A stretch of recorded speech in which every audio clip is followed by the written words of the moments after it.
you put conditions on it, like you said, it's an agreement, it's a contract, and it's like all of a sudden, if you don't meet this contract, now I'm going to take the love away. You don't deserve that, especially like if you actually out here trying to really do something with your life and shit like that. You deserve to actually be somebody's wife that actually wants to like love on you, cherish you, like raise this family with you. Like, why be in this situation? That like, but people think about the shit that I'm saying is that, oh, I'm down in black women, I must hate black women. No. I mean, but so for you to say that, right? Mm-hmm. But then to turn around and be like, I don't want to date no women with kids. Shut the fuck up. Like.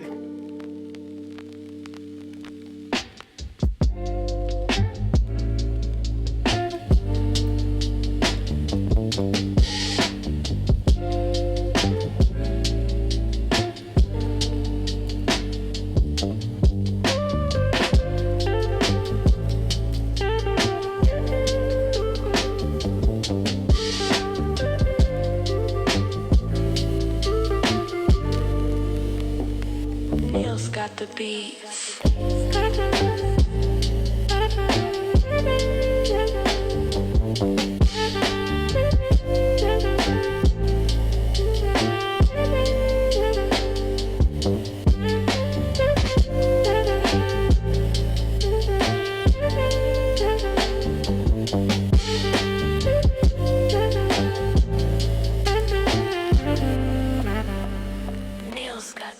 What's good, everybody? Happy Thanksgiving. Welcome back to another episode of the Traumaless podcast. I'm your host, JR, and this is my co-host, Pat. Yeah. Before we get into the mental tapping, everybody, please make sure that you follow, like, comment, and subscribe to all of our social media platforms at Traumaless Podcast. Know that we do have audio versions on Apple Podcasts and Spotify for those who don't have the time to sit down and watch us. If you want to support us, go to our website at www.traumalessapparel.com, or you can donate to the Traumaless Cash App at Officially Traumaless. Links for everything will be in the link tree that is in the description below, including our social media platforms.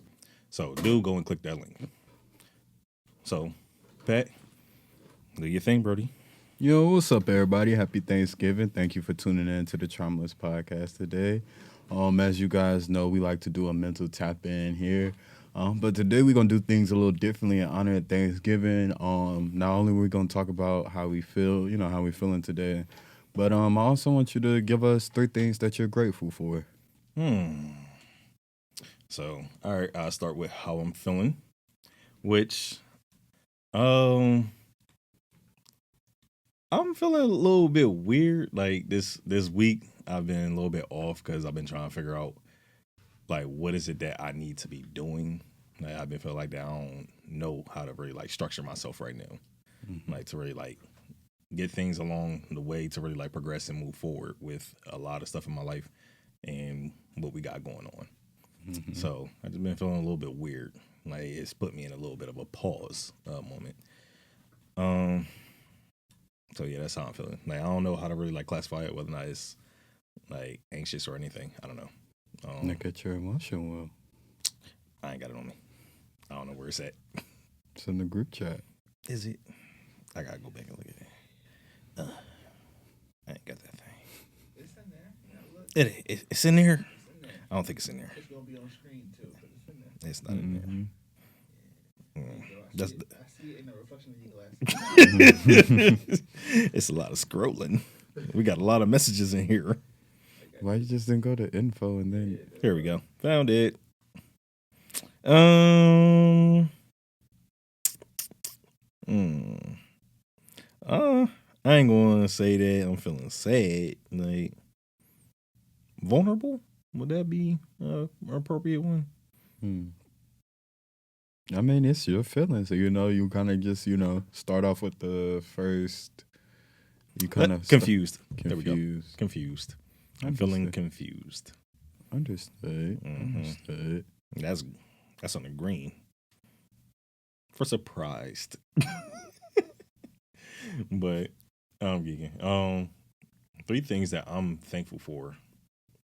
When I sit back and look at this whole like year, like, one, I'm thankful for all the support that we have been given. Like, for what we've been doing and all that type of stuff. So I'm very thankful for that. Like everybody that has supported us, all the people that show love and that's constantly keep trying to tell us to keep going. Like that this is what the people need and whatnot. So I'm very thankful for that. I'm thankful for y'all, like for sure, because I wouldn't be here. I always keep trying to tell y'all, I would not be able to do this without either one of y'all. So y'all deserve all the flowers in the world. So there's that. And I'm just thankful for myself. Like, because I've been hard on myself a lot, like throughout my whole life. And this year, I feel like that I've been like taking strides to really like be better.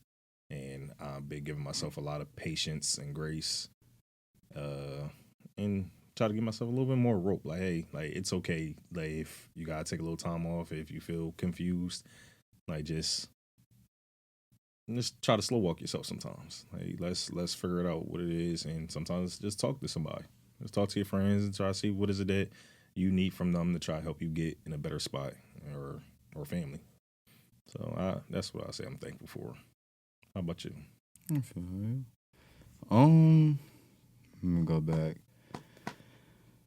Yeah, I feel a combination of different things. I would say I feel out of control and pressured, and because I feel that way, I am definitely frustrated. I feel that way because there's a lot of change.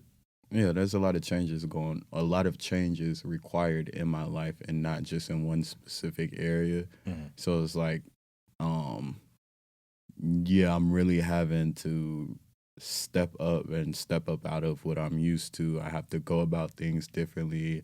I have to have a different mindset. I have to, create different routines. Like, there's a lot that I have to do in order to kind of like, get to continue to move forward. Mm-hmm.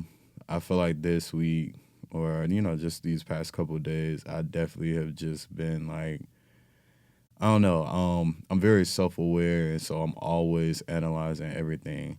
And so I kind of feel like this past week, I just reached like a breaking point. Like some of me just snapped, and like, how they talk about like, you being in your villain phase, and but to me, like, I guess you could say that's the phase I'm stepping in. But to me, it's just really ultimately like stepping into your true power. Like, I'm just over like people pleasing. I'm over like not living life into what I want. I'm tired of like, just bending over. Like, I'm just fed up with a lot.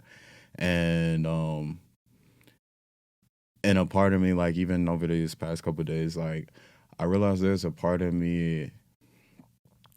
I'm standing in the middle between like standing in the middle between two choices. I can either continue to like just basically just like what's the word? Stay stuck and stagnant and choose to be a victim of like everything and like, a lot of ego to win, or I could step and use like, step into my higher self and like just get past it. But I do realize like the duality of like, a part of me sometimes like a lot of my actions or things that I want to do sometimes stem from wanting to prove people wrong and just like to be like, I told you so. And it's like, then that's where to the flip side, my higher self, I know that like that's not the way you should be moving. And I have all of this information and knowledge about just how you should, how we should be maneuvering through life. And so I just kind of reached this standpoint where it's like I don't care to find out why. I don't care to like, I don't know, like I'm done trying to quote unquote heal. Like I don't care to like, I know I'm a good person. I know like I'm, I lead with good intentions. I know I'm not going to try to, do nothing, ill intent in anything to any person or thing or situation. So it's just really just about reaching this place of just accepting like who I am now, the good, the bad, the ugly, and then just moving forward. 3 things I'm grateful for. Before we touch on that, no wonder why you've been seeming weird this week. Because we've been like, Pat, you all right? I mean, I'm good. I just also... We figured that, but it's just, I can, like, being around y'all enough Like, one, I read body languages, I read and feel energy. And when I'm around you enough, I can be able to tell something is off. Whether or not it's you're upset, you're sad, like just something. I'm like, something is going on with Pat. But you say that you are, so I'm gonna just leave it be. I ain't gonna press the issue until you decide to open up and tell me. But I was like, something's going on in his head right now, but I don't know what it is. Because a lot of times, like I look y'all in your eyes, and I see like something was going on. Like I don't know what the fuck it was, but it's something going on in your eyes. Yeah, So, nah. I say even just these past, I say the best way to prayers have been answered. mm, The devil moves in confusion. God moves in clarity, and a lot of clarity came over these past couple of days. mm, And so for me, I've been seeing a lot about myself. Like I would say just this year in general. But what was I finna say? So with that bit, like seeing all of these different things about myself, like it made me I learned the fact like I have a thing of where it's like whenever something goes wrong or whenever like I've like I don't know, I just shut down and like I retreat to myself until I like am able to get over it myself. But I also get more frustrated because I know that that's a part of the lesson. I'm supposed to learn how to rely on, my friends and, reach out to people and that I don't have to like deal with it all by myself. So then that makes me more frustrated because like I'm doing the very thing I know I'm not supposed to be doing. So it's like it's always a just kind of push and pull. So it's like sometimes it's like yeah, I think the best thing for me to sometimes is to just retreat because like I know my energy is not. I'm more likely to snap. I'm more like I just be mm-hmm. but it's nothing personal to nobody. Yeah, we guarantee like we ain't take nothing personal. Like in like you saying that you being frustrated at yourself because you feel like that you should be able to lean on your friends. Like the thing is like you haven't been able to do that in such a long time, or if anything ever. So it's going to take time for you to become comfortable with taking something off of your plate and putting it towards somebody else and be able to trust that hey, they are going to be able to actually be there for me. Like it don't happen overnight. It takes time. So give yourself some grace when it comes to that. I At least. do, and one of the things I also realize as well, and that's why I say I'm going through so many changes in every single area because like even with that, I'm aware of that. I know it takes time, but then also I'm being passive about it. I know like so. For example, if you would have asked me like 2 weeks ago, I would be like, "Oh, that's a problem." Mm-hmm. Now I know that's not a problem. I know that I'm not easy to trust. It takes me time to get comfortable with people, and that's okay. But I don't have to sit here and wait and just allow like to constantly feel like I can start testing people. Like that's kind of where the season I'm in, like testing people, seeing who's supposed to be around. Like, and I know the best way for me to do that is by showing up authentically as me, speaking my truths, like standing in my power to see who can I trust, who can I depend on, who can I, Yeah. That's the part that's like gonna take practice and time and like but yeah. It's kind of where I'm at. Okay, understandable. Hey, there's no, even though that Nate got kids, he here for you. I ain't gonna be here for you. No, I'm playing. I'm always be here for you. But yeah, your three things.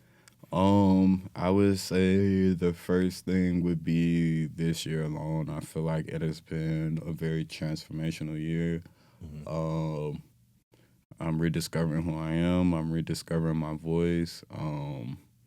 I've grown a lot of different ways. I feel like this year has really shown me what I've spent the past like 4 or 5 years working on. I ain't being myself. And now it's like this year I've been able to really kind of like put that to I've had no choice but to put it to the test. Um yeah, I've seen the good, like the bad. It's like I don't know, it's a beautiful like process of like unfolding. So I'm grateful for that. Um I'm grateful for the relationships that I have built Even though, I'm still, strengthening them. Mm-hmm. I'm grateful for the people that I have come across, you, Nate, just all of the relationships I developed this year. Y'all have really, I appreciate the grace that y'all give me and the patience that y'all do have with me. Because I'm not an easy person to like deal with. And it's like, I realize as well, like, you have to genuinely like care about me to like deal with some of the things. I could be a little, I know myself. Like I said, I'm not perfect. We all not. But I do appreciate, like, I say that because it just really made me realize, like, everything is a choice and no one has to, has to be around. Nobody has to, like, accept you. The fact that you say that and everything, like, I know that I'd be joking and all that type of stuff. I'd be saying a lot of things. But when it comes to, like, you and Nate, like, for me, it's not even hard, like, to be able to get along with y'all and to deal with y'all. It feel effortless for me. I'm like, because, like, when I make friends, I see a part of myself within those people. So it allows me to be able to bond with them and grow closer to them in some way, shape, or form. So therefore, it's like, it's not really that hard for me to be able to get along with you and give you grace because I'm like, you my friend. Ain't nothing really going to like affect me unless you really like disrespect me. Like even when like the one day when like you felt some type of way about something that I said or did, I'm like, okay. Like as friends, as bros, all that type of stuff, we gonna argue and we gonna like butt heads at times. But at the end of the day, you my guy. So as long as you don't really like do something out of pocket to disrespect me, like we always gonna be able to come back from anything. So you really don't be getting on my nerves or nothing. Like I'll be chilling. If anything, I'll be getting the fuck on your nerves. Yes. Yeah. Shut the hell up. No, but I just say that though because and that's one key thing you said too. That's another reason why I'm grateful for the relationships that I've had. Everybody is like a mirror, like, and that's one thing I would say about this year. Like, it's just been a big mirror, and it's like, yeah, that's a whole another conversation point of the day. The third thing I am grateful for, I'm grateful for not giving up. Yeah. I'm just grateful that like, yeah, I don't know. As many times as like I just really wish I could just be a normal person and just not think the way that I think or have the desires or the dreams or the wants that I want. Like I'm just grateful that like I still keep like even if it's not how I'm not the biggest strides that I want, at least it's like I'm grateful for just still trying. I'm still in that and put that as my fourth. Yeah, that's my fourth. Because I will give up if I don't see like no type of improvement, like even the smallest one. Like I tend to give up. I'm like, man, it ain't going nowhere. I quit. Well, let me add to that. I would say I'm grateful for not giving up on myself. That's more so what I mean. I figured. Yeah. That's what I'm talking about. Because I mean, okay, yeah. Yeah. I guess. Like, give up on yourself. Like, who else gonna hold you responsible? Like, you can only be able to hold yourself responsible. This is your life. That's true. Call me Dr. That's Phil. one thing I realized this year too. Like Dr. Phil. No. Nah. But no, that's definitely I say that's one realization that I've had this year. I really am responsible for building like the life that I want, and that's not just like money, job, but like the friends, your family. Like I'm literally building that from scratch, and I'm not gonna lie, like that's overwhelming sometimes, and that does like weigh down on me because it's just like when you have trust issues, and it's like like I have trust issues, I know that but it's like now I'm at an edge where it's like okay, you got to build your life, still discovering who you are, and then you got to like build all these relationships, and it's like not really knowing like I'll say this when it comes to the whole trust issues thing. Like, it's no point to worry about the whole trust thing I say it like this because if in a relationship, somebody like you've been in bad relationships and stuff like that, you go into a new relationship, you're like, oh, I got trust issues, this, that, and the third. This person ain't do shit to you. Why do you have trust issues against them? Like, granted, your past is your past, but allow this person to make their own mistakes. Allow them to be who they are going to be. A person can only keep a mask up for so long, so just allow them to be able to bring that mask down in due time. It's going to happen. So it's like, I'm not going to sit here and be like, well, what if they treat me like this or they do this, that, and third? I'm not about to worry about none of that. I'm not. I agree. That's too much energy that I gotta waste. Too much time I gotta put into figuring out this, that, and the third to see whether or not you gonna like stab me in the back or do that. Nah, I'm gonna allow you to just show me. If it happens, it happens. I can't control everything. I agree.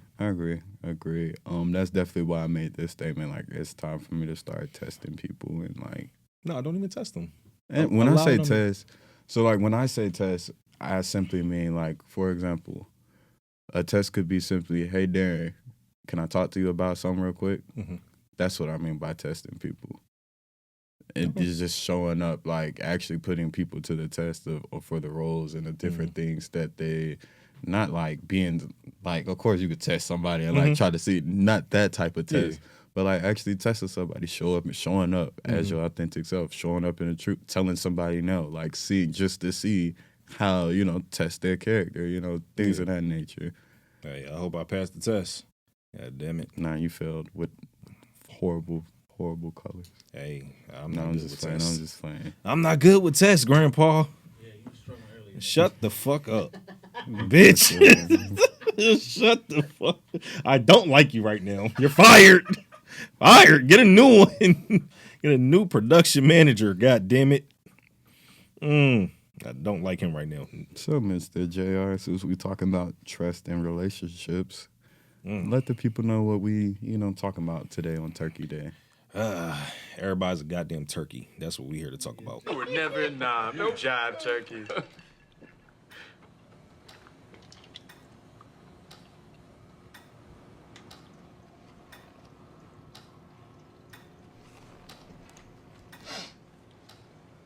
You just call me a jive turkey. All y'all are Gotta turkeys. add that in there to job. All the job turkeys.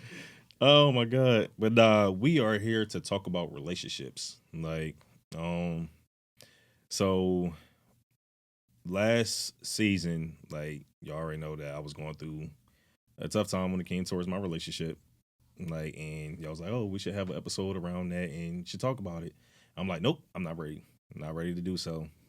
And it's not that I'm necessarily ready to do so. I'm open to be able to have conversation around not only my relationship but just relationships in general.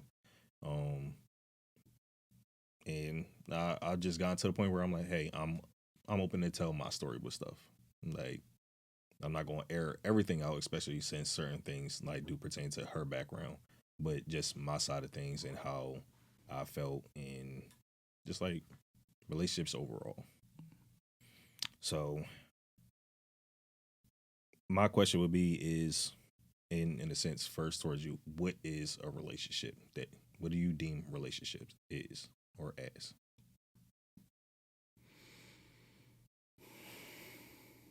And this is just in general, like a relationship in general, or intimate, or. Really- Well, I'm be honest. So, can I be honest? I Mhm. feel like a relationship is just it's a choice between two people, but I can't figure out how I want to end that off. Because I feel like a relationship is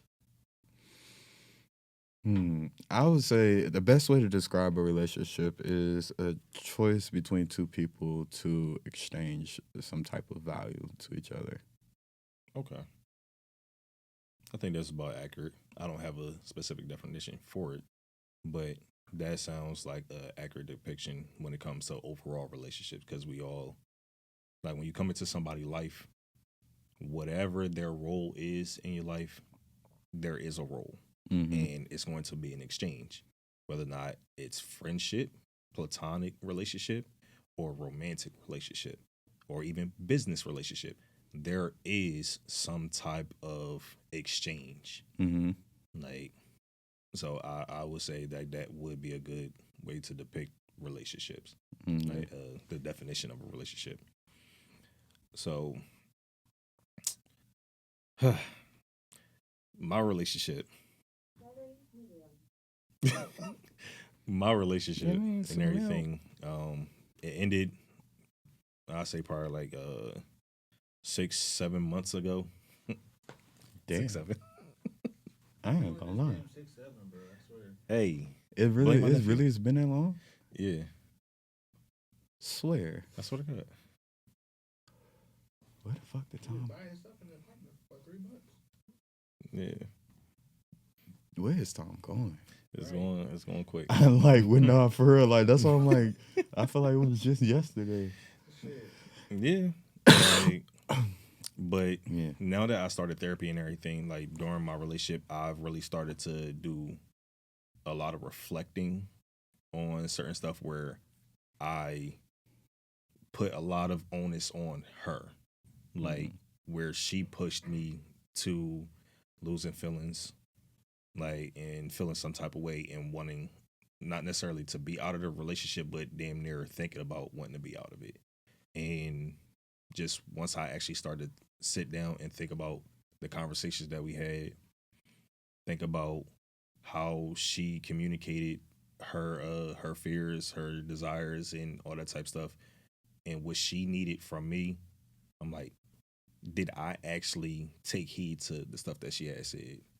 Did I actually listen to what she was saying, or did I listen to respond on how I felt and what I needed from her? Because granted, yes, it's things that I did need from her that I was not getting, but also was the stuff that I wasn't getting a reflection of what I wasn't doing to be towards her that made her show up towards me. You understand? Or do I need to break that down? Just that last part. Just running back one more time. Like, Would was you? what I was doing towards her that wasn't allowing her to be able to show up for me? Meaning, if No, I get that. but for the people that probably don't, if she tells me, "Hey, I need you to," true story, I need you to be able to court me, like not necessarily just like go on dates, but I need romantic courtship. I need you to actually like set things up. It don't have to be something grand all the time. It just like, let's be able to court each other. Let's be able to build our friendship and our romantic relationship as well. Saying that, I'm like, okay, cool. Initially, at the very beginning, she's talking about let's go on dates. I'm just hearing dates, dates, dates. Like that means going outside, going and spending money. I'm like, I don't got it to do it right now. But if I thought outside of the box, like, hey, we could probably be able to have an in-home date, like build a little fort or whatnot, set the laptop down, turn off all the lights, and just like have a little date inside and just build that romantic chemistry right there. I wasn't thinking about it like that. I really wasn't. And like, that's because my main point is I didn't take accountability. The lack of accountability, a lot of reasons, that's why relationships do fail. Like when you sit back and really think about things, people point the finger like, oh, it's you. It's your fault. Granted, some people, it do be their fault, but where did you fail? Did you take accountability for your actions? So that's a good amount of things where I'm like, hey, what did I do wrong? Like, let me stop thinking about it. Like, what did she do wrong? What did I do wrong? So I'll be honest. When it comes to relationships, I like to look at it as it's not about right or wrong, but what was the lesson? And I try to look at the lessons because, truth be told, one thing I'm curious about is like, okay, for example, using the date scenario, you didn't provide her with what she wanted because in that space you weren't able to, and you didn't think outside of the box or whatever the case may be, and so and as a result of that, you're not being romantic, and now she's not giving you what you want. My question would be, how do what happened before then, or like why, like my question, or like my just kind of frame of thought would be like, okay, why, what was there a conversation had where these expectations, where y'all were able to, discuss these different type of expectations? Was a conversation had where it's like y'all sat down and you was like, hey, I don't like, that's not within my budget, or da da da, and then she elaborated and explained, was there a meeting of the minds before? And I'll say this: another part of being accountable is that I wasn't very forthcoming with my financial status. Like going into it, I was fine because I was single, didn't have really no bills, and then we got an apartment together. Now that we got an apartment together, moving in, a lot of my money that I had to go to getting us together because I wasn't set to move out yet. So every check that I got, like, all right, first, last month, and security, I got to get all that right now for us to be able to move out basically next month or the month after. How long were y'all like dating or together before y'all decided to move in together? I think we were like actually dating for like 6 months, 6, 7 months. Everything 6, 7.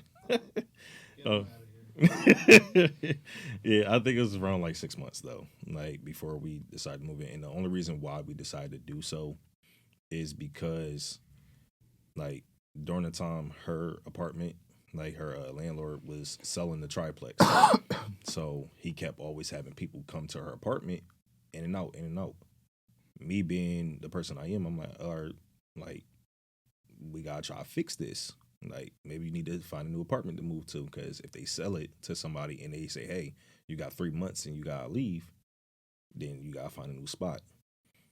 So we both sat down. Like, I was planning on trying to move out at some point anyway, and we're like, hey, if we might mess around, move in together later on down the line, and we sign 2 different leases at 2 different times, that's going to make it hard for anybody to move in together at some point, because our leases end at 2 different times. So it was like, you know what? Might as well like go ahead and do it now. So that's what ended up putting us in a position of going to move in together. Let me ask you this: do you feel like you guys like really knew each other at that time? Yes and no, because obviously you're gonna keep finding out stuff about somebody. It don't matter. You could be in a relationship with somebody for 2-3 years. Actually, let me rephrase that. Do you feel like you properly vetted and y'all had the necessary conversations at that time before y'all moved in together? I feel like that we could have had more conversations that could have opened different doors for us. Conversations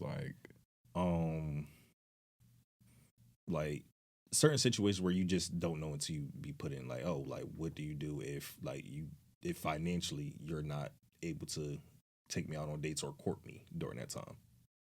Those wasn't conversations, not that I can remember. Like, she could probably tell me, yeah, we did, but just those type things you don't know until you're put in that position. So it's hard to have certain conversations earlier on. But we had the regular conversations, like, all right, family, marriage, like, how do we see ourselves, like, raising kids, like, religion, just like all that. We had those type conversations, but it's just other things you don't know until time comes around and you be like, oh, now let's sit down and have a conversation about this, because we didn't know that we was going to be in this position. Okay. Yeah. I just asked that because I'm just thinking in hindsight, just even like, I think oftentimes with relationships, we just go by how we're feeling and we don't actually thoroughly vet a person. We don't really ask or have the difficult conversations. I feel like if you're going to move in with somebody, finances is definitely something that needs to be discussed. Like, and I think oftentimes too, a lot of people go into relationships, but it's a lot of things we don't talk to about the person, like, and just allow it to just kind of pop up when it pops up. And that's why I say, like, I wasn't really forthcoming with my finances like that. It's not like I was in a bad spot, but could I have been in a better spot? Yes. Meaning, like, credit card wise. Like, did I have a credit card that was holding me back on one of my accounts? Yeah. Like, also being able to, like, how good am I at saving? Like, I haven't saved like my first time saving was when it came to us like really moving out to get a spot. So now it's like, all right, how do you handle money and how do you handle those situations where you're like behind the curb and you need to be able to pay your bills, or how, like what happens if like you're behind on your rent or you don't have the money to be able to pay? Like, how do you communicate with your partner, this and the third? Like me personally, I don't be feeling comfortable to be able to have those conversations like at the very beginning. So Which is understood, but I do think a lot of issues would be avoided. I think because this is also how I view relationships. We're not just together emotionally or physically, but like, what is the point of us being together if we're not helping each other out? Yeah. You get what I'm saying? and not to cut you off, but it's not like she was never willing to help me out. No, I'm not. I'm not talking about her Yeah. specific. I'm saying in general. Yeah, like, yeah. I'm bringing this to the forefront of like, because I feel like to the point I was making, we get in these relationships based off of how we feel, and we're not truly looking at what would be the value of me and this person deciding to be in a relationship or deciding to constantly make the choice to be in each other's lives, Right. especially on a romantic level, because it's like y'all are essentially gonna start a like that is the goal of y'all being together, you know, to start a family. You got to know, like, what it, like you said, the different things, money management skills, like the emotional, like all of these different things. Now, I do, so I'm going to ask you this, but I already know the answer. But do you feel like things like that leads to trust issues in the relationship? Or how did that lead to any trust issues within your relationship? It did, because it goes into my next point, like trauma. Like we all have past trauma that affects us in our relationships, and due to like that trauma for her, like I'm not going to bring up her background and everything, but like money was an issue. So for her, she's like, hey, I need somebody who can be able to lighten the load off of me. Not necessarily saying like, oh, like you gotta pay for everything type shit, but it's like, I need to know that you're able to hold your weight. So therefore I don't have to feel like that I need to constantly manage everything. If I gotta manage everything in my life all the time, I need somebody that's gonna be with me that's able to at least manage their self. So I don't have, so emotionally and mentally, I don't have to worry about that. And that's where I fucked up, because due to me failing on that aspect, it made her not necessarily view me different, but it made her be in a position where she like, It hit one of her triggers for her, Yeah. and therefore she put up. yeah. I know how it is. And that's where it's like, that's another thing where it's like, looking back, now I'm like, I did fuck up. I did touch like I stepped on some landmines that really fucked up some shit in our relationship. Not saying that she wasn't willing to work with me, but due to me mishandling certain situations, due to me not being forthcoming. Because if I say stuff at the very beginning, then we could have handled things way differently.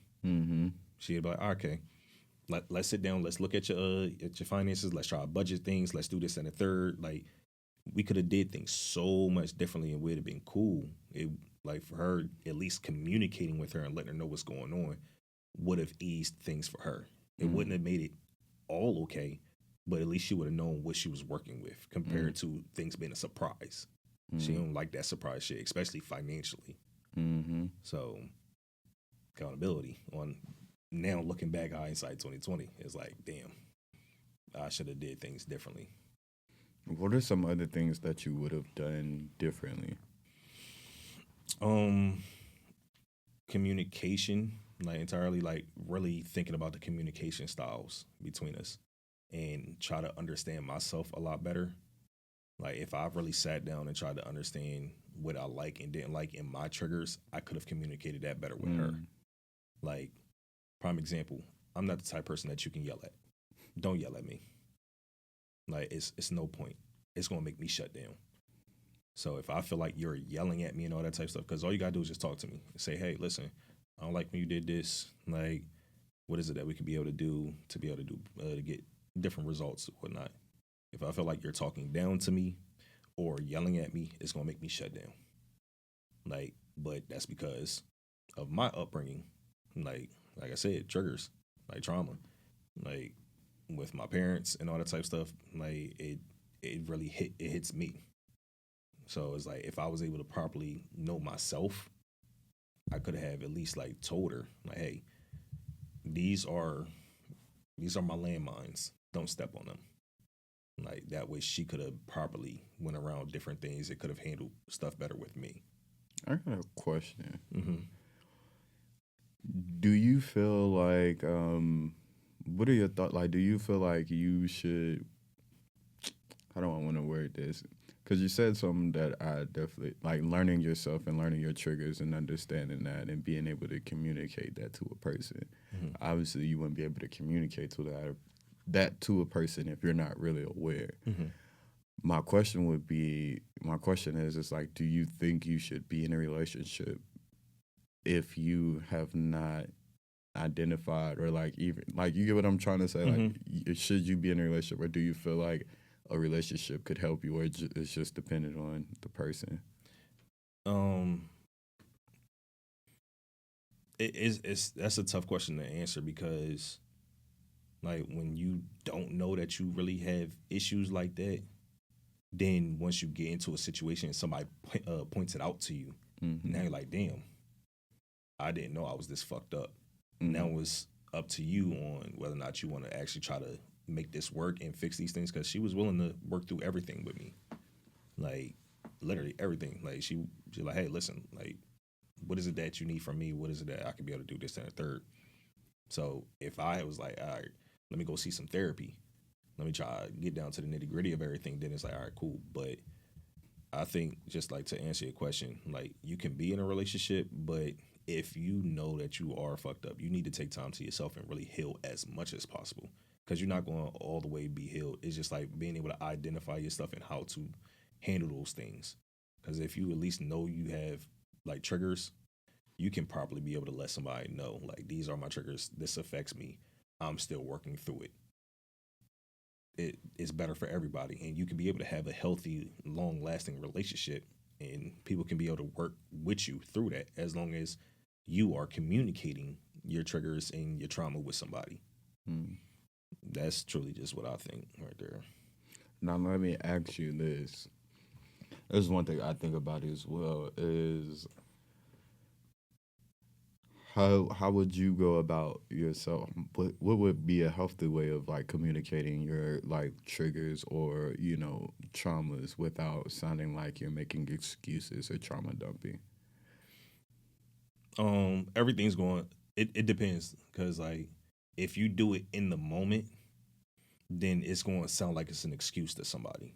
But if you are forthcoming and you actually sit down with somebody like, hey, listen, I want to actually sit down and let you know like some of my boundaries, like, because this is what I have like been through. Because if you are open with your partner or just like a friend, whoever it is, like if you're just open and forthcoming, people are not going to look at it in a type of way of like, oh, you're trauma dumping or like you're making an excuse, because at least they know.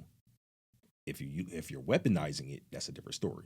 We'll give an example of somebody weaponizing their trauma against somebody. If somebody like, oh, I was abused as a child and everything, so therefore anytime that you sit here and put your hands on somebody, like, well, I was abused as a child, so I'm sorry. Like, no, that's not an excuse. Like, you was abused as a child. Okay, so you need to see help. Like, thank you for letting me know not to be able to say or do certain things, but you putting your hands on me is not an excuse. Like, that's what I mean. But sitting somebody down and really just try to identify what are all your triggers. Now, if somebody triggers you and you don't know that was a trigger, the initial reaction that you have now is like, all right, you got to sit down, you got to think about why that was a trigger, and not only you need to apologize to the person for how you responded, but you also got to be able to identify what that is to the person and say, hey, listen, I didn't know that was a trigger for me. Now I do know, and I need you to understand, like, we need to try to work around this. Like, you know what I'm saying? I do. One thing I will say though is that I think apologies are really like it's no need for an apology. I feel like it's more so about accountability. Um, like for example, even the situation we had that day, whatever the case may be, like you see how it like took me like I had to, after it was all said and done, I had to reflect, and then I came back and I explained like, okay, look, like da da da da, X Y and Z. Um, the only reason why I say apologies don't really mean nothing because it's like even when you are triggered, because you are triggered, you meant exactly what you did or said. You stood on your action. You get what I'm saying? And so I feel like by telling somebody, um, I'm sorry I did that, when deep down inside, you know you're really not. It's like I feel like you're lying to them because, like, to me, because I'm not gonna tell you something, especially if this is something that I didn't know is a trigger and I'm working through and X, Y, and Z. I'm not gonna sit here and lie to you and be like, I'm sorry and this, that, and the third, because guess what? It may happen again. It's a possibility if this is something that's being. So it's like, why am I gonna tell you sorry then to tell you sorry again? They like keep So saying. there's a difference of somebody saying sorry, and something keeps happening, and then when it comes to somebody saying sorry due to the fact that I didn't know this was a trigger for me, you didn't know that you was stepping on a landmine. So I'm taking accountability by saying, hey, listen, I am sorry for how I treated you because that was not right. Like sometimes, like even if something's a trigger for you, your response to something is the rude part where it's like that's where you're taking accountability for it. Granted, you might have meant it, but it's like you didn't mean to hurt me in that way because you didn't know that was a trigger. Now, after that, if now you know that's a trigger, if you do it again, it's like my response is my response. Like you knew what the fuck my trigger was. So now it's like I'm not going to apologize for that. The first time you get away with it because like, you didn't know. How am I supposed to know a trigger if you don't even know the fucking trigger? So that's why I say like at least like to apologize for the whole incident and how you made somebody feel because you didn't even fucking know. If you knew, then you wouldn't have did that shit. So not everything deserves an apology, but it's like, yeah, nah, like somebody not you saying sorry is nothing wrong with that because the sorry is like, hey, you deserve this because you didn't mean to do this to me. Like not necessarily deserve, but it's like it's right for me to at least give you an apology because you didn't mean to cause this issue. Nobody does. Some people do. So Yeah, I agree with that. Apologizing for the hurt, but yeah. but that also leads to like what I was saying earlier, like for communication, but it's also like in our relationship a lot of times we do a lot of projecting, like due to our trauma. We do a lot of projecting. So what I mean by projecting is like, oh, due to something happening in my life, I'm taking it out on you. I'm constantly like, oh well, she cheated on me, so therefore like I gotta maneuver a certain type of way. I feel like you're going to probably cheat on me because of what she did. That's a lot of projecting. Like you shouldn't be making this person feel the way that they feel because they didn't even do nothing to you. You know what I'm saying? Like if this person ain't never do nothing to you, why are you projecting all that negativity onto that person as if they're about to treat you the same way? Yeah. Did you feel like in your relationship there was projection on either party's part? Sometimes I feel like that I would project, like because due to the fact that girls did treat me a certain type of way before, or they would say certain things, I would try to beat her to the punch.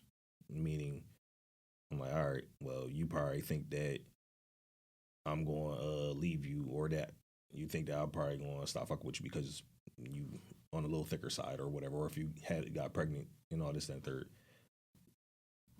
Nah, because some girls would think that shit. So me being around women that's saying that, oh, I'm going to do some stuff like that. Like now I'm projecting that on you because I feel like that's what you think that I'm going to do. And then even other times with stuff from her towards me, with her family and how they view men and her not really being around positive role models of men, like being in their children's life, she would view that towards like, oh, not necessarily think that that's how I'm going to be, but her viewpoint on men, to me, I'd be like, oh, like you're a feminist, like you're skewed, your mindset is skewed a certain type of way. And it's like, no, my upbringing, all the men in my life, they have a relationship with their kids, an active relationship, not just like, oh, I'm in their life. No, they see their kids, they take their kids out, they take care of them, they do a lot of stuff for their children. So it would be stuff like that. Let me ask you this: how do you stay neutral as a partner? Like, how do you stay neutral and in the midst of your partner projecting or trauma dump? Like, when you see your partner is triggered, like, how do you keep it maintained, or are you even able to see it and be aware and like kind of remain neutral and not really get caught up into that? It's hard. It's very hard if you don't have control over your own emotions. Mm-hmm. If you don't have control over your own emotions, you don't understand yourself and all this and all that, then it's going to be hard to be in those situations and recognize that, oh, this person is trauma dumping. They're caught up in their emotions, what they're going through, and this and that third. So they're just reflecting, projecting everything on you. Like, if you don't have that awareness within yourself, it's going to be hard for you to even try to deal with that. So then it's just going to end up being an argument back and forth. You'll be like, oh, like this how you feel? Da-da-da-da. So instead of just like, okay, you're triggered. Like, let's sit down, let's have a conversation. Like, how did what I say make you feel? Like, what did I say that made you feel some type of way? It'd be times where I don't know what I said that made her feel some type of way, and then she would just get quiet. I'm like, what's wrong? I would find out later, but it's just like not knowing that there are certain things that are triggers and all that type of stuff is like, all right, me not having that awareness with certain shit is like, all right, if I had the awareness I have now back then, I could have handled so much stuff way differently. Like, all right, let's just have a conversation. I'm gonna sit here, I'm gonna shut up, I'm gonna let you say exactly how you feel and how it made you feel. Like, what did I say? What did I do? So I know moving forward how to maneuver around certain things, how to cater towards your feelings somewhat without it feel like that, oh, I'm just pandering. Like, and same thing vice versa. What you mean by pandering? Pandering meaning like you just going above and beyond, you just doing way too fucking much. Like there's a such, like, just like being a kiss ass. Like there's a such, or in Philly terms, you dicky. Like there is a point where you do too fucking much. You're doing too much bending, where you're losing yourself in the process, and it's like you stepping on glass. You don't want to step on glass in relationships. So it's like being able to healthily sit down, have a conversation, and pinpoint certain aspects and be able to maneuver around them, and then y'all can essentially have like a safe word. If you starting to feel triggered, like, oh, purple. So the person know, all right, let me stop because I'm triggering you. So then now we can shut that off right there and then go about our day. You know what I'm saying? Yeah. No, I asked that. In order to even do that or to hold that space within a relationship, you have to have unconditional love. Unfortunately, like, I don't care what nobody say. There's conditions in every relationship, and there's always conditions. It's only two beings in this world, on this life, that gets unconditional love. 3, women, babies, and animals. Men, there's conditions. Everything we do comes with a condition. So, conditional love is not real love.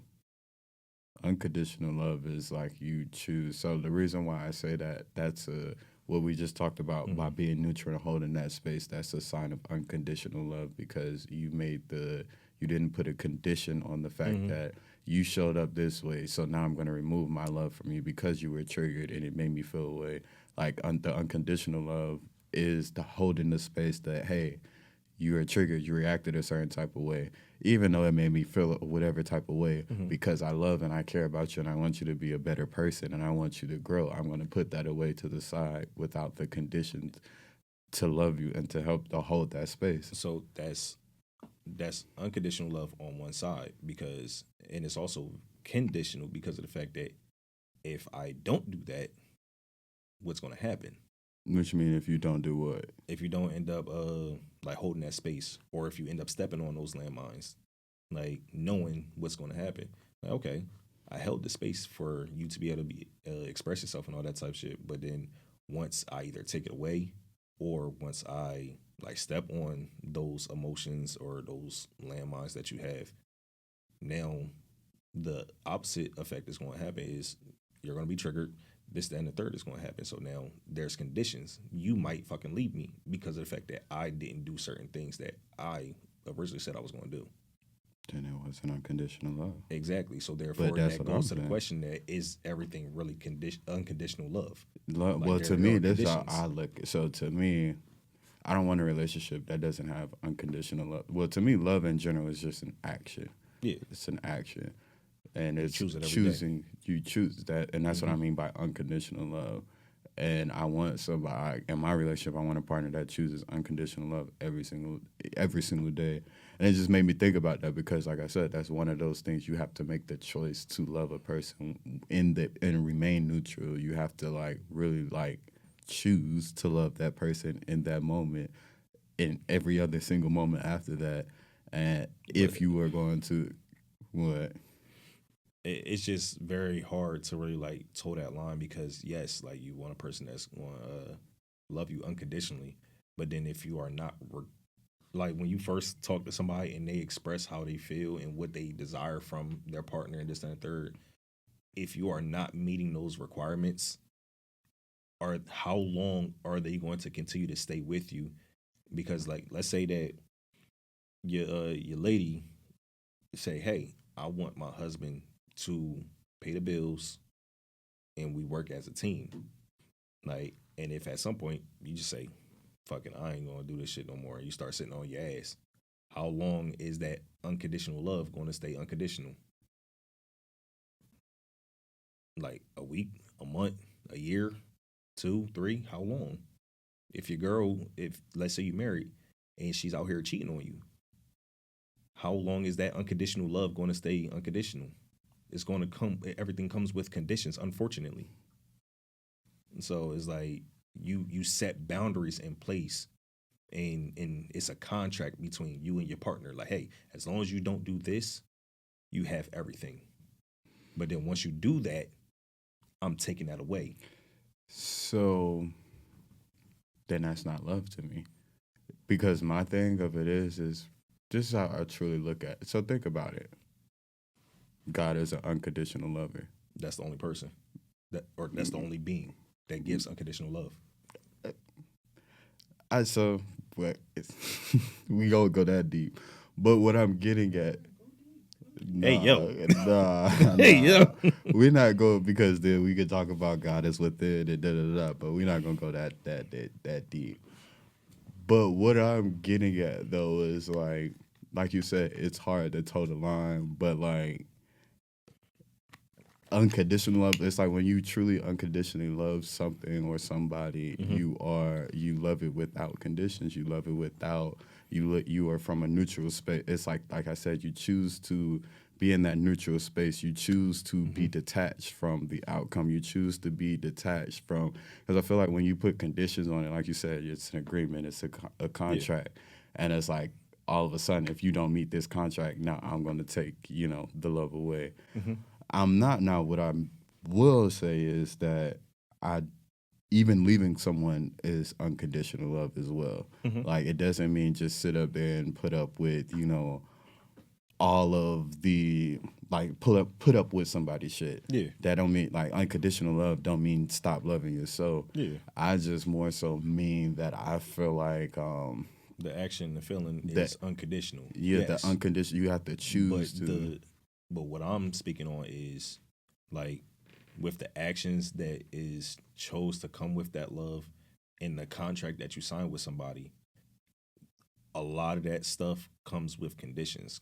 Again, if a woman says, "Oh, I'm gonna give my heart to you," and she gives you everything, like her soul, her body, her mind, her spirit, like everything, and then you decide to destroy all that by cheating on her, abusing her, and this and that third. Afterwards, she could be like, even though that he did all this to me, I still love him, but I gotta love me more and decide to leave. Yes, that love was unconditional, but the conditions of the love that came with that relationship has been broken because you did disrespect her in multiple different ways. The physical abuse, the mental abuse, and the psycho. I already said that mental. The spiritual abuse, physical, mental, and spiritual. Um, like for you to have access to her or to him in the opposite way, that love came with conditions. You chose to sign into a contract to be with this person, and that all came, like all the stuff that that person gave you was conditional. For you to continue to have access to that person, it was conditional. That emotion that you have, at some point, it will fade. It will go away. You can always have a small piece of you, like, oh, I still have love for that person, but romantically, it's gone. That's dead because of what you did to me. You know what I'm saying? I can see that. I can see that. You know, you are absolutely right because I definitely remove my conditions from certain people because that's the, yeah. Listen, My, I'll be my really the speaking friend, shit. no, the friend I had, the friend Yeah, I yeah, referenced. yeah, yeah. It's just like I really, really just like, yeah. Mm-hmm. I want to slap the fuck out of him. I bet you do. And I know why, but I bet No, you do. it's just more so like it ain't even. No, I promise you, it ain't even that. It's just more so of just like just reflecting, like when you give people unconditional love, and Yeah, listen, like a lot of stuff is when you sit back and you really think about things, like after you're out of a situation and you reflect on a lot of stuff, you start to think like, oh, did I truly love that person or was it conditional? Like if you have an animal, no matter what that animal destroys, it's going to piss you off, but you still going to love it at the end of the day.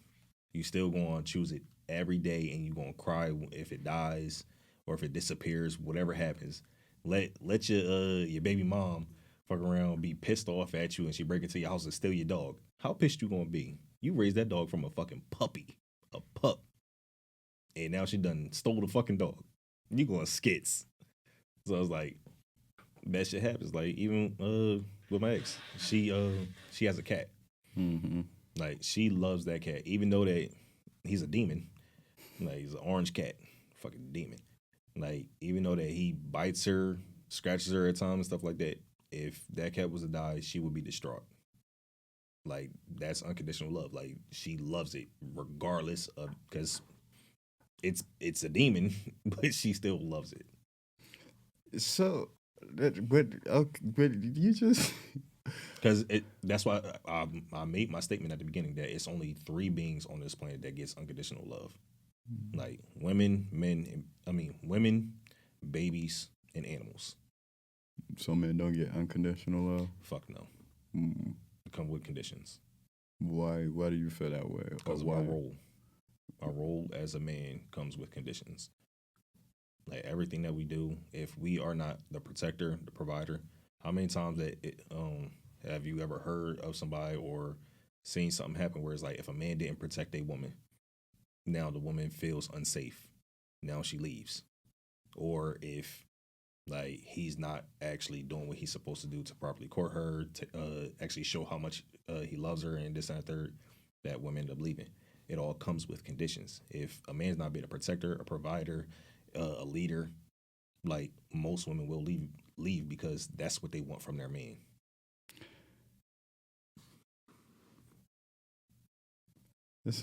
So like I get you, but then it now makes me wonder. Okay, so if we never like, who do we get unconditional love from? Us as men, who do we get it from? Mm-hmm. Our dogs. And that's weird to me.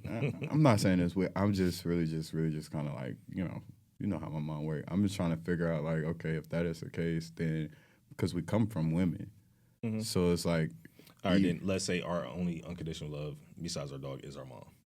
Because our mom, like a lot of times, our mom will do a lot of shit for us. Like she will literally, like, she'll lie for you. Like you could be cheating, and like girl go to your mom and be like, oh, where's he at? Da-da-da. Like he over here asleep. Like your mom would do a lot of shit for you. She'd bail you out of jail, like knowing that you're wrong. She'd do a lot.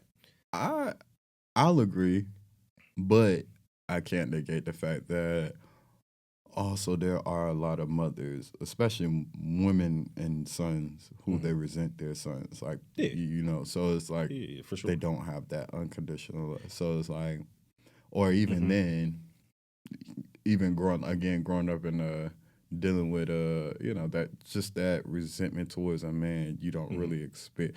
I'm just If this is you what I'm actually getting at. have that bond with your mother, then it's different. If you Yeah. don't have that bond and you like your mother has that resentment towards you because like you resemble your father and she left him or whatever it is, guess what? It's not going to come with unconditional love. Like she despises you.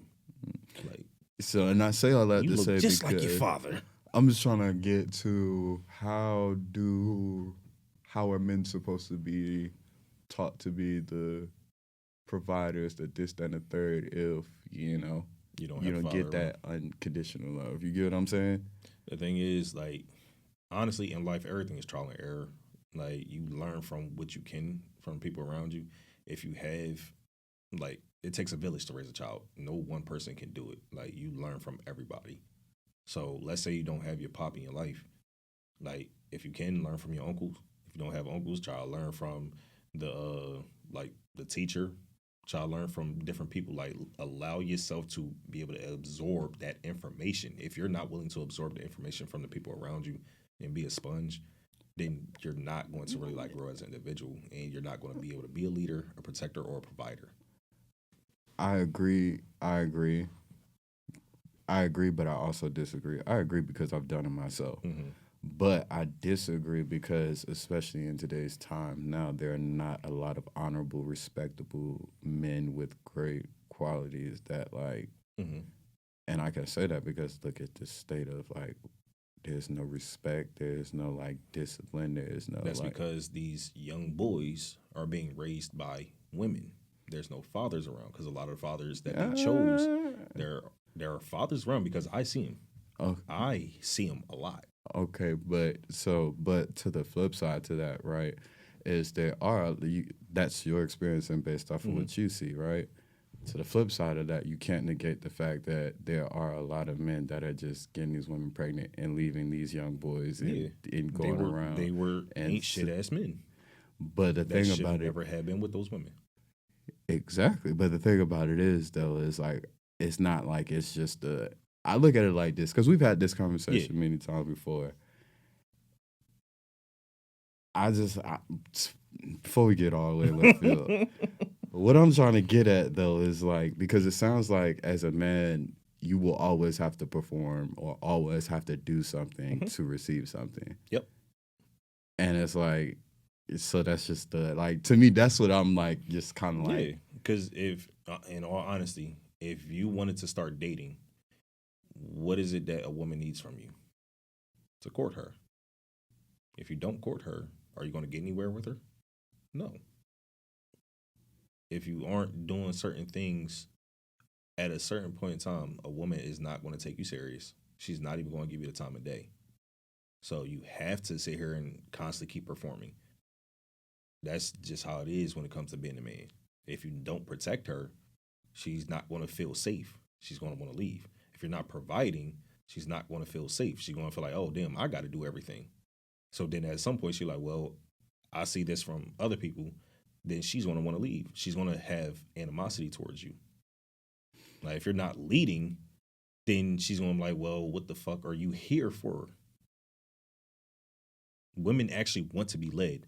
Don't get it twisted with the bullshit that they saying nowadays. Women want to be led. I know that. I'm just laughing because I've just kind of taken a step back and looking at like our culture and like, and I could be wrong, but just from what I see, I feel like the women have become the men and the men have become the more feminine, and not in more. What I mean by that is just in the roles, and I say that because I feel like what has happened is that men have gotten tired of always constantly trying to perform to receive love and it not being good enough.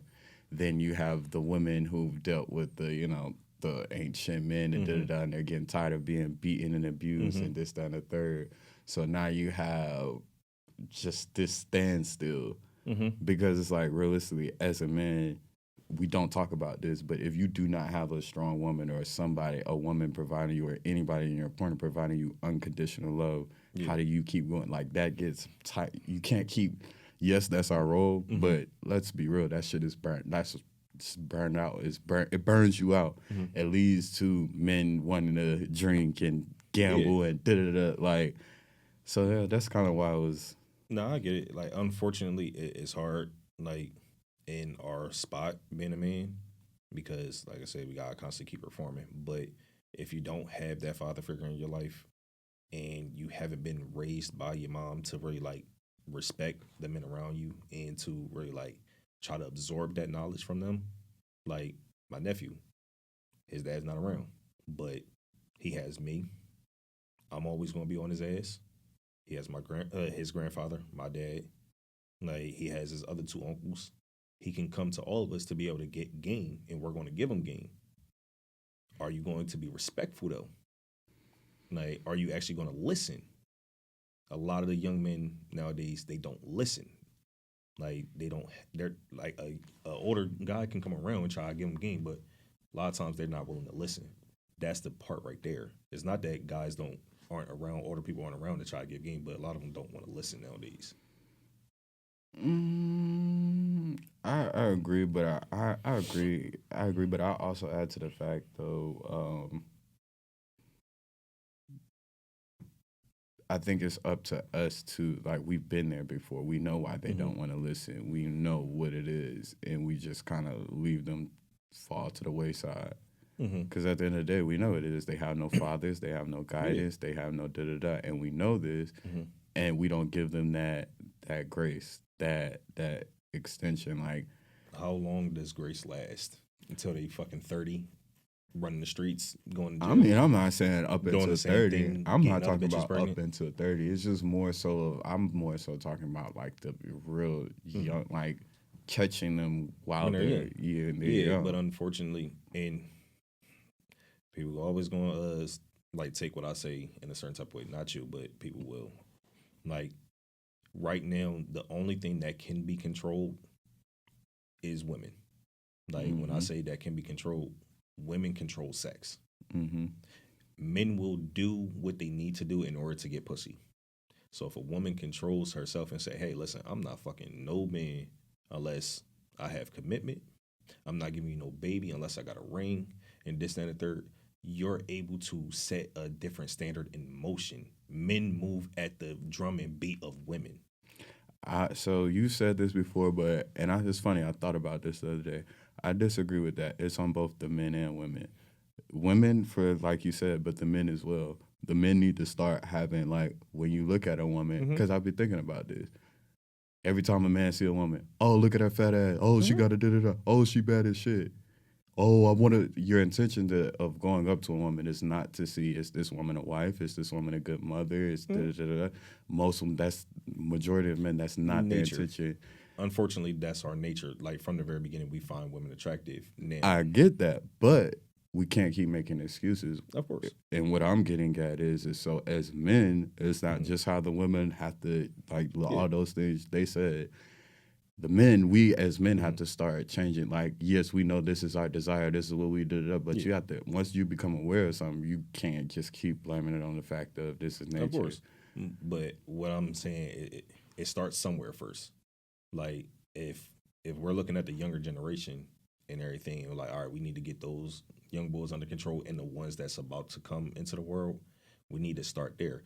A lot of the people that are already in their nature and who they are, you can't stop that because a lot of times they're not going to change unless they want to change. What do you mean? Like, what age group are we talking? Like the ones that don't want to change. like you said, are the ones that we want to. you said they're already in their nature, which like the group that's already, let's say, 18 to 25. They're already in that nature right there because their personality is already what it is. They already gone until certain stuff starts to happen in their life, and now they're like Agreed. they want to change. agreed. So once they hit, a lot of times, once they hit 30, now that's when stuff starts to click for them. That's when they start to change and become better, this and that third. If they do. It's a big if. But a lot of times it's the younger ones that's around that 18 to 25 range that's out here just fucking on everything, just trying to get fuck raw, end up getting women pregnant. Because they're operating off of the nature of the male desire and not actually like, oh, I want to be married. The people that I came out of school with in 2013, a lot of them are married. A lot of them have families and are a part and present in their children's life. You know what that is though? Because we the last breed. No, it's because of the marketing and what was. So I think about this all the time. Everything that we see in this world today is not for us. It's not for adults. It's for kids under 18. Because, like you said, during your time when y'all was growing up and y'all were kids and y'all were seeing TV, we had you had family shows and marriage and kids. That was the thing. Our generation now is hoes, thugs, scammers. You know that culture. Yeah. So But- therefore, that's what the kids are emulating. Of course. And things are slowly changing because a lot of stuff is being pushed. Like, this is what I'm saying. Before, the image of rappers and all that type of stuff is being single, running through Jones left and right. You have a lot of rappers that, yeah, they might say shit like this, but they are being in relationships and getting married. Like Dirk, like he loves his girl. He publicly puts her in songs and say how much he loves her and want to be. And with her, he this still and be that. cheating on her, this, that, and third. Like, Well, I don't really know. Like, but so even one of my favorite artists, T Grizzly, like he even says in his song, like, yeah, like I'm not like if a girl try to slide on me and all that type of stuff, nah, like I'm sending you to one of my bros. Like I will never disrespect her and cheat on my wife. She the only person that I want and that I need. I respect that shit. And he's a rapper who talks about the streets and all that type shit. So we're seeing more people, even athletes, getting married and all that type stuff. There's a lot of danger in that for them that they feel, and that's why a lot don't want to get married. I think the whole getting married isn't it changing because people like how many of these like they be getting married and still be having side babies. There'd be a lot of them that don't be getting married, especially. I mean, but I'm saying even just because they got married, that ain't mean ain't nothing changed about them. Of course. But I will say, because people, you just get better at how do you like. Come on, now we hear about But it. that's if they want to do so. Like if they're not going to cheat, then they're not going to cheat. Like so, that's just about that person. I don't know them personally, so I can't say yay or nay. I mean, yeah. But, for example, Timon and Tiana Taylor and Iman Shumpert, married, poster couple, still cheated. Beyonce and Jay-Z, like I don't think a marriage necessarily negates or sends this message or image, because even back then, during your generation, married couples, you had a side baby, now you get stuff like Well, that. that's been going on for years. Like it don't matter. No marriage is ever perfect. Number one, like Of course. it's never going to be perfect. The thing is that when you get married and you sign on to that contract, like you choose every single day whether or not you want to stay married to that person and whether or not certain things are forgivable or not. If a man ends up cheating and a woman decides to take him back, that was her choice. She decided to forgive it. If a woman cheats and a man decides to leave her because of that, that was his choice. He couldn't recover from that. No, I get that. I'm just more so talking about the fact of the whole point of just because these rappers and stuff are getting married, that isn't changing like a narrative for these young kids. And I can even go even further. I just literally seen a video of all the like kids under 14 jumping on this mother and her 2 kids. There's no respect. There's no meaning for like that shit is sad. And that's a byproduct of these people who are rappers, entertainers, and da-da-da-da. Yeah, they'll sit there and make all this music and X, Y, and Z, but they don't care about the effects that it has on these kids' minds. Yeah, and I like that. I'll say that goes into the next part, communication. Communication when it comes to relationships is a very big key, because if you truly don't know the intentions behind people and what they need and what they want, a lot of stuff is going to fail. When you like the communication that's through music in the relationship that artists have with the people, that's a very close and scary thing, because the narrative that you're communicating to people is like, hey, it's okay to do this, that, and the third. Look at NBA YoungBoy and how a lot of the younger generation is acting to him. They're going fucking batshit crazy. It's like, nah, communication is very key, and especially in a romantic relationship. And that was something that I had expressed, like learning communication styles between me and her. Now that I'm in therapy, I'm learning a lot of my communication styles and what's needed from me. Like I said,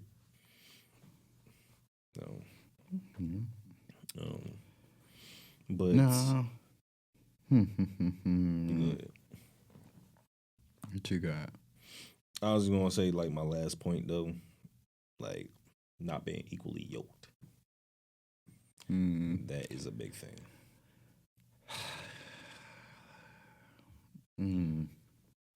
How would you even determine that you're equally yoked with somebody? Like from the very beginning, just understanding each other's personalities. Like, granted, like people like, oh, like opposites attract, but to what extent does the opposite attract? Because it, like, for her, she was more serious. I was more playful. I have a dark sense of humor. I find a lot of shit like funny. The shit that she find funny is more sarcastic.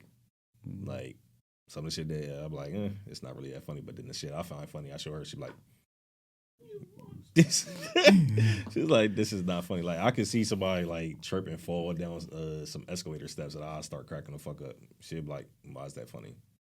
I'm like, just the fact the motherfucker fell down the goddamn steps. Like, That's so serious. yeah. So it's like understanding like the differences between y'all, like even just like the fundamental stuff, like, oh, do you want to be married? Do you want to have a family? All that type of stuff. Because people be like, oh, you never know. Like a woman might change her mind later on. But at the very beginning, the foundation is what I'm starting at. If you say you want kids and we on the same page of how many or this and third, then all right, we're off to a good start. But if things change later, then we adjust it later. We communicate about it later. But at the very beginning, if you say, hey, I don't want kids, I don't want to be married, this, and the third, then what the fuck am I going to be in this relationship for if I want all that? Automatically, we're not equally yoked. I can't be mad later on that the fact that you don't want kids when you told me that. Just because I had the hope, like, oh, maybe she might change her mind one day. Now I'm over here upset that I wasted 5-6 years. Like, shit like that. One thing, if I answer it in two different parts. The first part, I was thinking the other day, I was like, we all have a physical type, but then we also have an emotional type. And when I say an emotional type, when you think back, just on your life and just dating, the people that you're physically attracted to versus the people that you are emotionally attracted to.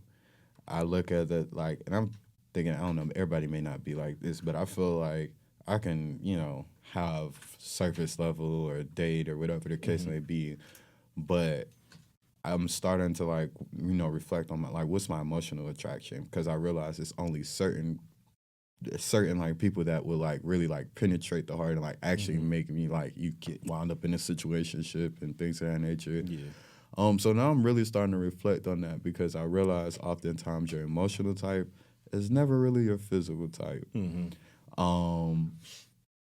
But that's one thing I am reflect on within myself to kind of figure out, because I feel like your emotional type, figuring out what you emotionally need is a part of, being equally yoked with somebody.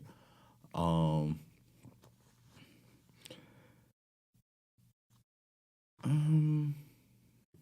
trying to see. I basically would agree or say the same things that you said as far as being equally yoked. I think for me, the biggest thing would be I need to be with a person who wants to grow, who is always growing as well. I need somebody that like is like we don't necessarily have to.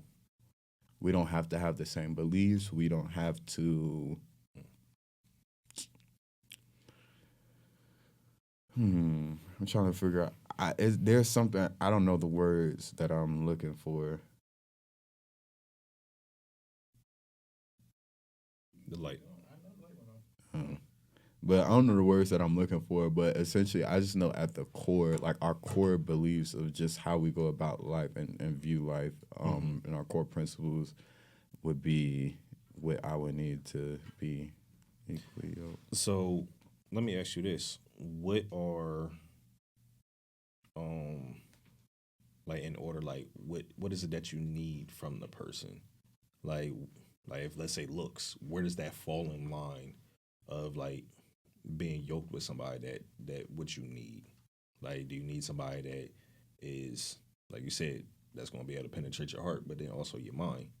Like, is that number one, or is that number two, or is like their how they treat you? Is that number one?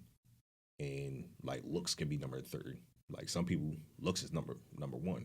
We're like, nah, I gotta like the person I'm with, I gotta be able to be attracted to them. For me, I need my partner. I need to be attracted to my partner. They ain't gotta be the finest joint out there. I just gotta find you attractive. If I don't find you attractive, that's a problem. Physically? Yeah, I gotta find you physically attractive. Like, because I'm not gonna. First off, I'm not gonna want to talk to you if I don't find you physically attractive. Right. I'm automatically gonna be looking the other way.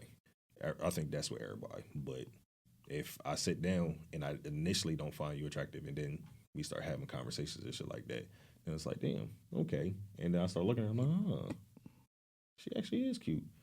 Then that's a whole different story. But I personally just gotta find you attractive. Again, you ain't gotta be the finest girl out there. I just gotta find you attractive. We gotta be able to have somewhat of the same type of sense of humor. We gotta be able to have fun and shit like that. So that's what I'm trying to figure out from you. What is what in your list of order?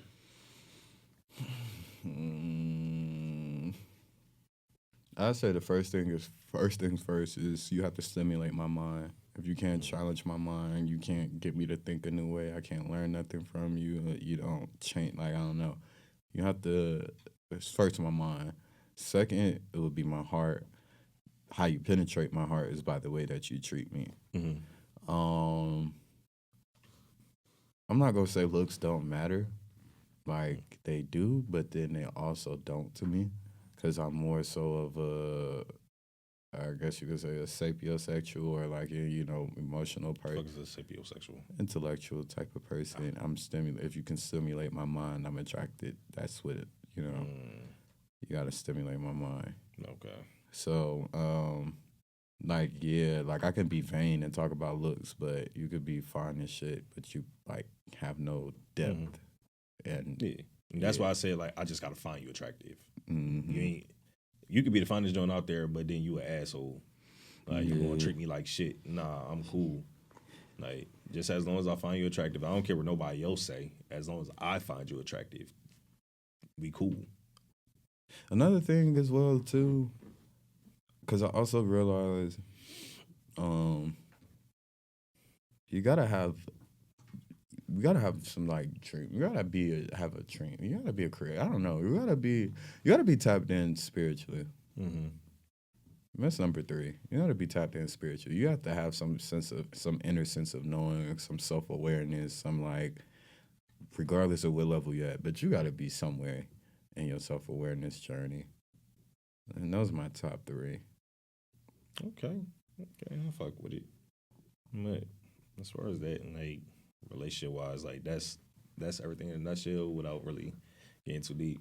It's just like as I really sat down and thought about a lot of things at therapy, and like really start to reflect on all this stuff, I'm like, yo, I like one, me and her will probably still be together, but then it's just like as I just sit back and look at how I've been moving, like when it came towards relationships in general in my past, and just like even like now when it came to her and all that type of stuff, I'm like, yo, a lot of stuff I could have really handled way differently.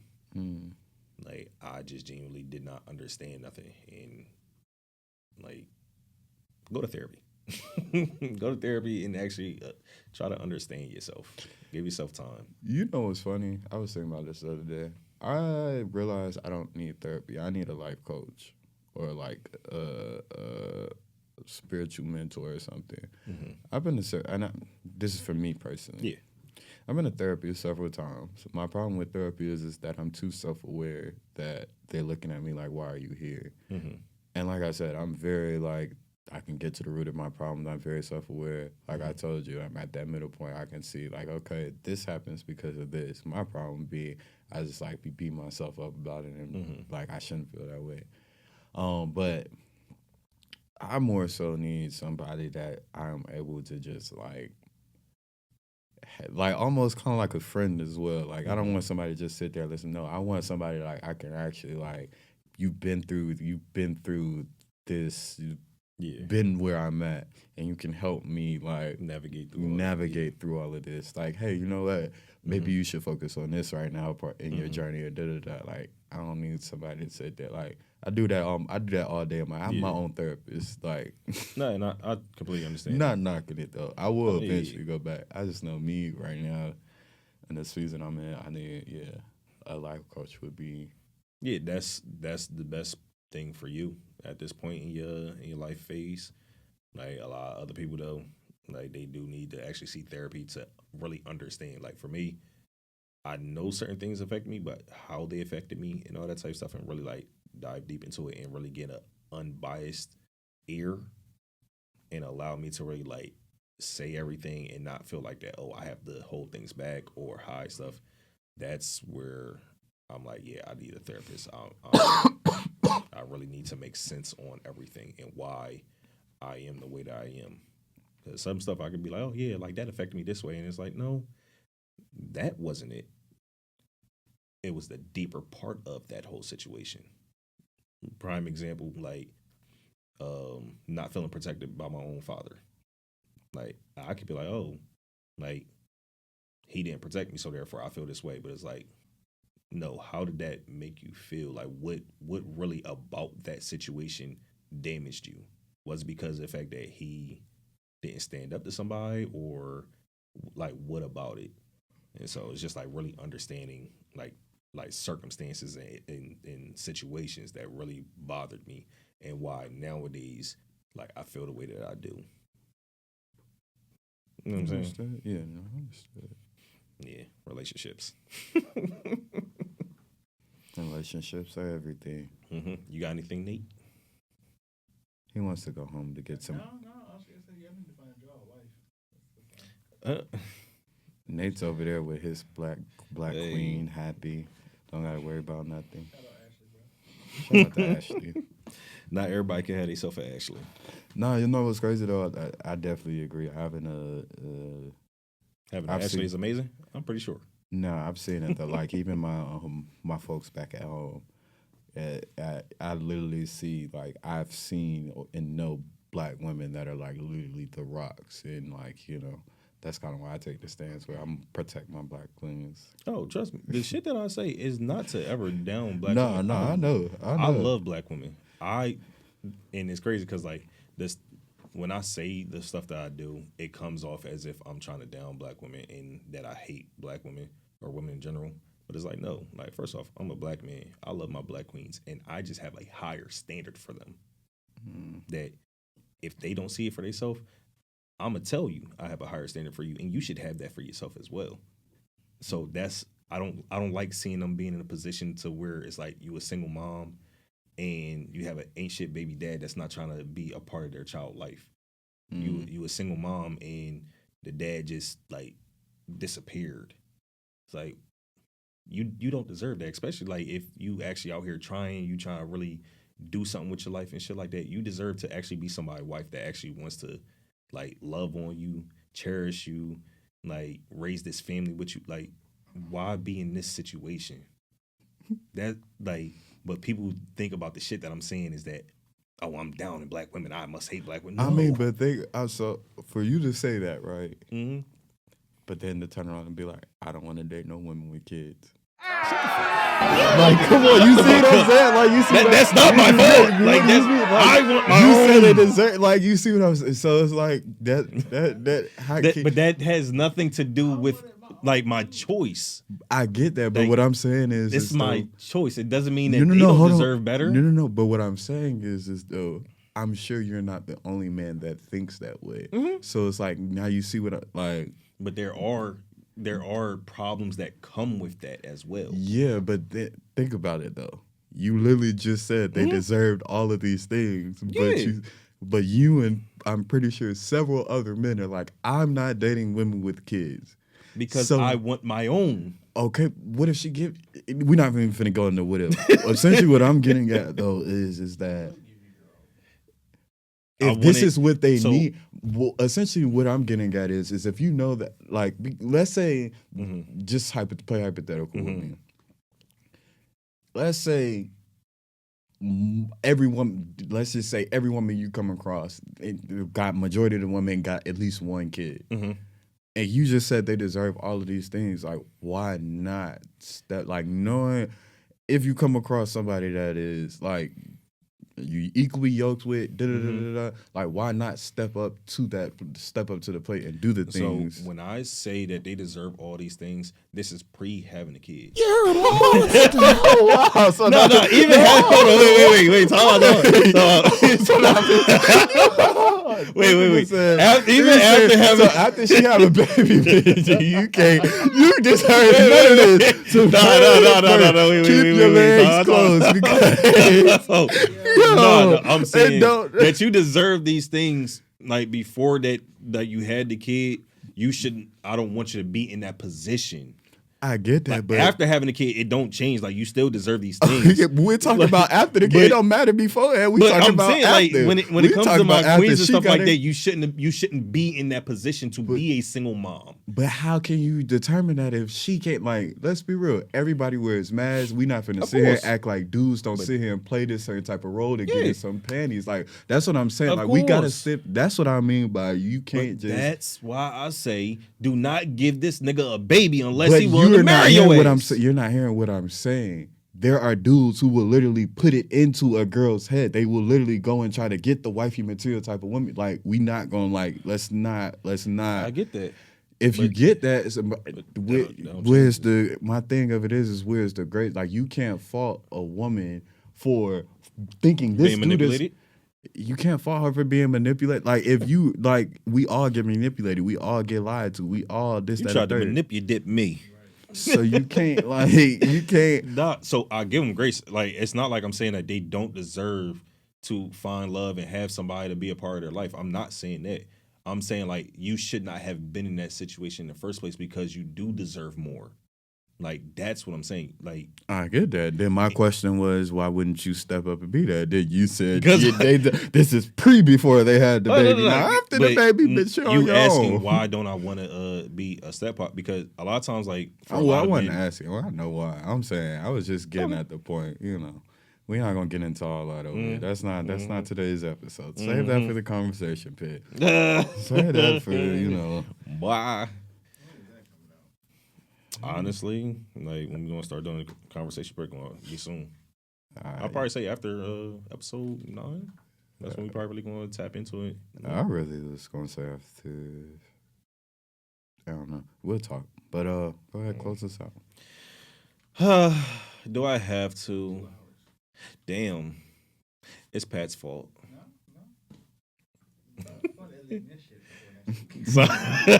Sorry.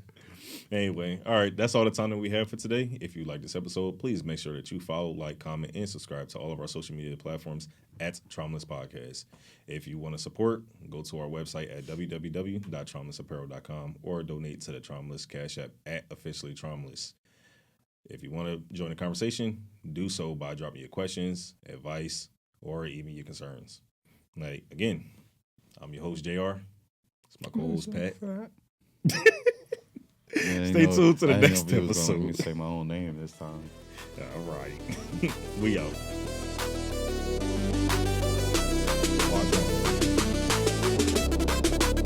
got the beats.